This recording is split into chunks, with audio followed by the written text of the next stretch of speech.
আজকে আমি কুঁদরি নিয়ে এসেছি। কুঁদরি দিয়ে অপূর্ব স্বাদের একটা রেসিপি বানাবো। দেখুন কিভাবে বানাই। কুঁদরিটা আমি ভালো করে ধুয়ে কেটে নিয়েছি। এবার মিক্সিতে আমি দিয়ে দিচ্ছি। কিছুটা রসুন দিয়ে দেবো, একটা কাঁচা লঙ্কা দিয়ে দেবো, আর কিছুটা চিংড়ি মাছ দিয়ে দেবো। দিয়ে আমি এটা পেস্ট করে নেব। দেখুন খুব ভালোভাবে পেস্ট হয়ে গেছে।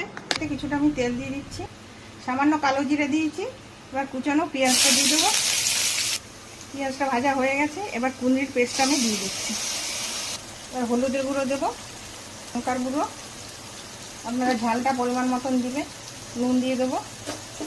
আমি টানিয়ে নেবো। এই যে জল জল আছে, জলটা পুরো শুকিয়ে যাবে। কুঁদরি অনেকেই খেতে ভালোবাসে না, এইভাবেও কুঁদরি বানিয়ে দেবেন, একবারে চেটে পুটে খাবে। দেখুন জলটা পুরোটাই শুকিয়ে গেছে। এবার আমি নামিয়ে নিচ্ছি। ভিডিওটা যদি ভালো লাগে লাইক শেয়ার কমেন্ট করবেন। ধন্যবাদ।